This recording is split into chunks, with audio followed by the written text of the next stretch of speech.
Okay guys, so nandito na naman tayo sa Powerhouse. Tawagan sa sakit si Ace bigla na sinasabi niya baka isampa na today yung makina natin. So dali-dali tayo nagpunta dito sa Powerhouse. And also hiram tayo ng injector for RFD na ginagawa natin para ma-rule out natin. Kasi diba nagpalit na tayo, hindi ko alam kung if defective pa rin yung pinalit natin na stock. So hiram rin tayo sa kanya pero excited ako sa gagawin niya. Andito na tayo ulit sa Powerhouse. Tara, tignan natin kung anong ginagawa nila sa loob.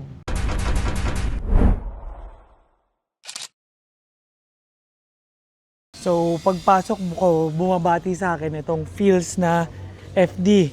K-series yan, pero sa ngayon, automatic pa siya. I-convert siya na manual. Tignan nyo yung upuan sa loob.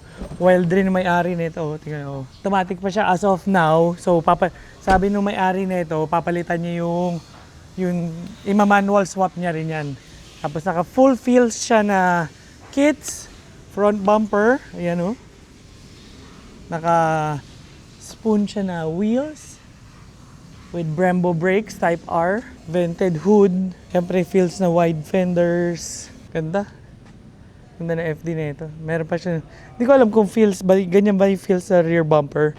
Pero ganda. Tapos sa likod naman nito, full carbon face na 86 Scion. Scion. Kasi sa US, Scion talaga siya. Tawag sa kanya eh. Carbon side mirror, carbon na quarter panel glass niya. Ang gagawin mo dito? Wala, At dito Dane. maintenance. Dito Ace. Maintenance lang, maintenance. Maintenance lang. Scion. Kulit eh, no? Tapos, update dito sa race car natin. Kakabit na yung exhaust niya na bago. Center exit. Ayan, no? Single na lang. Hindi, di ba dati sa'yo double rin? Single lang talaga? Single lang. Oh. Sabi ko kasi gusto ko rin ng ganyan pero oval. Ganun. HDMI. Nakabit na yung rear bumper na may splitter rin ba tawag dyan sa likod? Diffuser. Diffuser. Tapos na yan? Yeah, wing na lang. Hinihintay ko lang from speed tuner. Yung pa rin dati. Yung dati pa rin. Okay. Malapit. Ito pa rin yung dati, di ba? Hindi.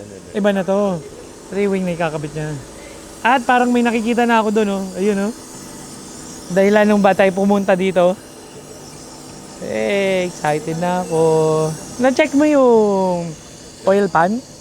May butas yan, eh. By the way, binaypass tayo ni... Ay, eto, oh. Nag-dyno to daw to kagabi. Ito ba yun? Puro ba yun? Akala ko ito yun, yung nag-iingay sa Marcos Highway. May nagre-reklamo na naman eh. By the way, binaypass tayo ni Ace. Ginawang body color pa rin yung engine bay natin. Sabi ko wait lang eh, abang tayo ng mga suggestions eh. Pero wala. Ginawa niya pa rin body color. So wala na tayong choice. Ganyan na siya. Body color na siya. Hindi ako may kasalanan nun ha. Si Ace may kasalanan nun.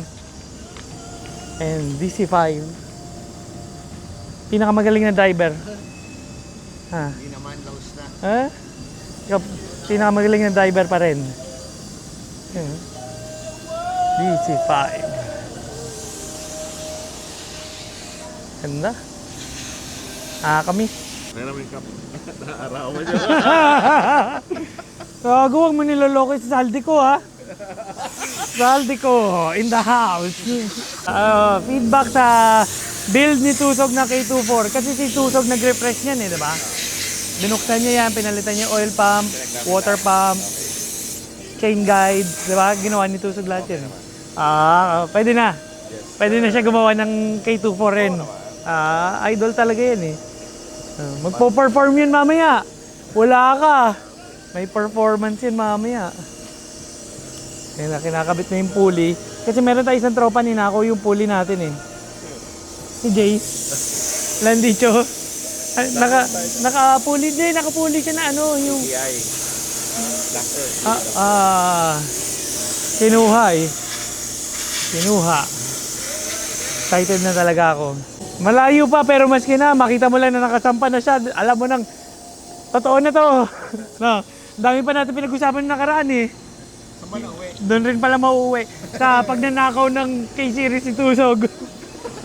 So, andito tayo sa office ni Ace. Ayan yung makina natin. Talagang hindi ako makapaniwala. na naisahan natin si Tusog. Inaayos na nila. Tingnan natin kung masasan pa siya today. Hopefully. At ito yung most awaited part natin.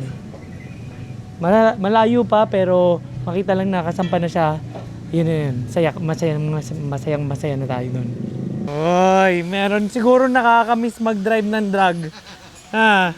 Nagmumuni-muni. Pinakamagaling talaga na driver sa drag racing. Ito talaga. Baka may coach dyan, baka naman.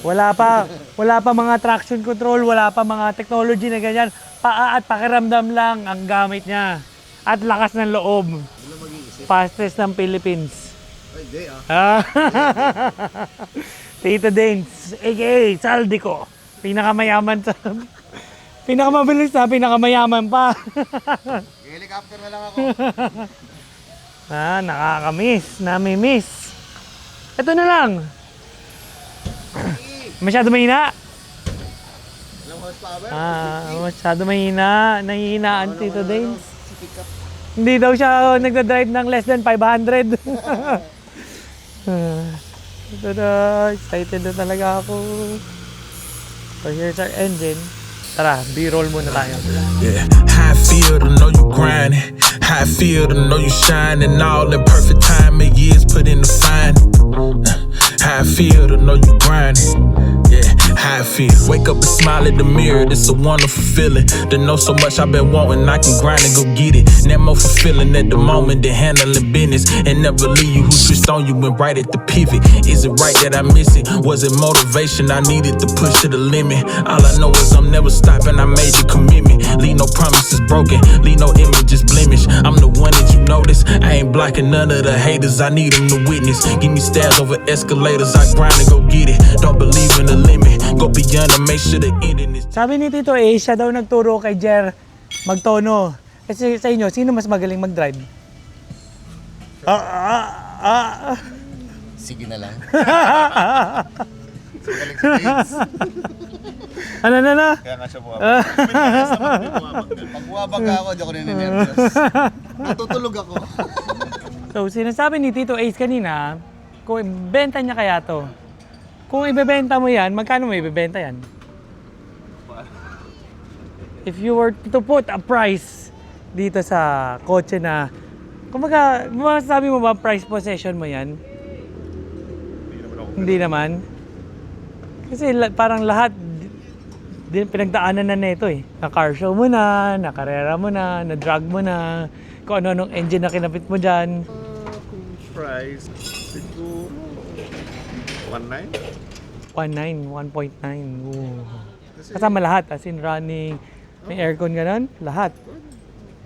1.9 million pesos na EG. It doesn't look much now, pero pag nabuo yan, isipin mo yung paint pa lang, oh. And of course, the engine alone. Magkano inabot na magbuo ng ganyang engine? For a single case swap lang ng EG, EK, or any car, it goes around 700,000 pesos na for the swap lang. Ito fully built na K24 all motor. Isipin mo yun, no? Magkano ginastos dyan sa engine alone. Tapos full roll cage, inaayos yung wiring harness. Ganda na ito. Talagang, maski loob makinis eh, oh. Kasi dati kinar show niya yan. Ayun, oh. Kaka-excite makita matapos to. Kung dati polido na siya nung ginagamit natin siya, mas polido na siya ngayon. Hindi rin mapakalito si Ace eh. Okay, habang may ginagawa si DJ, let's make this more educational. Nagba-valve lap si DJ eh. Bakit ba nagba-valve lap sa isang cylinder head? Siyempre, para mabuo yung presyon, tsaka walang singaw. Kasi kailangan yun eh. Kasi pag may singaw, usually rough idle, palyado, hindi So- matutunan ng gusto. So when will you know na kailangan mo na siya i-valve lap? Pag usually, pag nakakabit, kailangan may leak test. Ngayon, malagay ka ng gasoline dito. Pag nakita mo may lumalabas na, yun na, may singaw na yun. Hindi na siya pwede itakbo. Oh. Or pag nagpalit ka ng valve guides, ganun, kailangan pa rin yun? Valve guides, Kasi yung cylinder head mismo, may seat, valve seat. valve seat. So, Pag nagpalit ka nun, Kailangan may i-valve, ano to yun? valve lap. Oo, i-valve lock mo talaga. Hindi pwedeng hindi. Hindi, kasi kailangan mong pag-asawahin yung seat tsaka yung valves. Impossible kasi na prone kasi pagsabog yun eh. So ito, Detonate. ito guide to sa ibabaw. Guide yan. Tapos yung seat nasa ilalim niyan. Yung seat, ito. Yung seat, yung ring na yan. So gaano katagal mong ginagawa yan? Conforme, kung malalim ang lubog, kailangan mong habulin. Pinapakiramdaman mo lang sa valve mismo na gagamitin? Hindi, i-check mo. Kakabit mo, tapos lagyan mo ng spring ulit, tapos leak test. Mano-mano, matagal. Ganun. Mano-mano. Mahirap pala nun? Oo. Paano pag sumobra ka? Kaya kailangan mo tatsahin isa-isa. Hindi ka pwede yung grinder or what. Kasi pag umiinit, nag-iinit rin kasi. Mano-mano talaga yung pagpihit mo na. Oo. Kasi So, pag grinder mo, ito, si valve, nilalagyan mo siya netong yung paste niya. paste. Ito yung pinaka Grinding compound niya. grinding compound niya. Tapos, ginaganon mo to. Hirap pala nun? Kaya hindi mo siya pwedeng madaliin. Ang nangyayari kasi, pag minadali mo, gamitan mo ng mga power tool, nag-iinit. Usually yung iba, lumalalim. Lalong nagtatagal. So kailangan mo mano-mano. Check mo isa-isa. Tapos Hirap leak pala test. nun? Hindi siya pwede yung kung napapanood yun sa mga YouTube na gumagamit, huwag yung gagayahin yun. Gumagamit ang power tool para mapabilis. Ito, anong tawag dito? Ring. Yun yun, yung seat niya, valve ring. Seal. Seat. Seat. Valve seat. Valve seat. Oh. Akala ko ito yun. Valve guide yan. Ito valve guide. Valve guide. Ito nilalap mo yung seat. Yung Ito guide. sa ibabaw. Okay. Hindi mo siya pwedeng yun. Tsaka, obligado sa mga ganitong race engine, check mo rin yung mga clearance ng seat kagaya na to. Kailangan kasi lapat na lapat siya ng walang Lapat-lapat. Tsaka wala siyang masyadong play. Kasi pag may play siya, sa high RPM, pwede siya mag-valve to valve. Pwede siya sumabog. So, kailangan mo mano-mano talaga. Buti na lang siya yung mekaniko, hindi ako. So, sinasabi ni Tito Ace, tsaka ni Tito Danes, sinasampa pala yung makina natin. I-endurance na daw natin yan ngayong April. So, si Tito Danes magdadrive isa. Si Tito Ace yung isa. Huwag mo lang isalpok, ha? Huwag mo na akong tanungin sa preno. Alam mo naman kung saan ginawa yan. Wag lang, ha? Sa bagong brake lines. Humihingi rin siya ng yung Bash bar. bash bar. Lagyan rin daw ng bash bar, nagre-request. And ganun-ganun lang nakabit na yung K24. Wala nang bawian talaga to. Hindi na mababawi ni Chino to sa atin yung K-series niya. Kinabit na para siguradong hindi niya na makukuha. You know? Excited na talaga ako. Grabe. It's so real na. So real. Nag-gomit pa tayo ng 4-shifter. Top view. Sabi ko sa inyo, binaypass tayo ni Ace sa kulay na engine bay. Sabi niya, huwag kang bading. Gawin ko white lang. And Tito Danes, thank you, Tito Ace. Hirap pala dito sa powerhouse eh. Pag pumasok ka talaga, end up mo, nakakay ka na rin eh. Hindi naman. Hindi ka naman pinilit. Ako, pinilit ko. Yan yeah. Sabi talaga. Miss ko na yung coaching yan eh. Okay na. Okay na. Excited na talaga ako.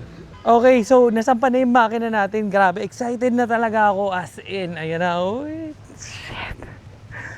Hindi ko nakala na mag-end up tayo na ganito. Tagal-tagal ko nang pinaplano na ipuslit tong makina ni Chino sa kanya. Ayaw niya, lagi ako nahuhuli. Sinakay ko na kayong trani, pinababa niya pa. Pero nung time na mali siya, nakuha natin. And wala na siya nagawa.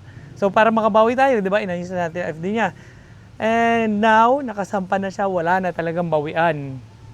Pinaplano rin nila isali to sa endurance this coming April. So hopefully, tumuloy-tuloy to, umabot. And also, si Tito Ace daw bahala sa makina natin para sa race prep. And sa kotse natin, i-race prep rin natin. So medyo malayo pa, marami pa tayong kulang. Yung axle, ECU, etc. I'll keep you guys updated dito. Pero as of now, yeah. Most important thing na nasampa na siya.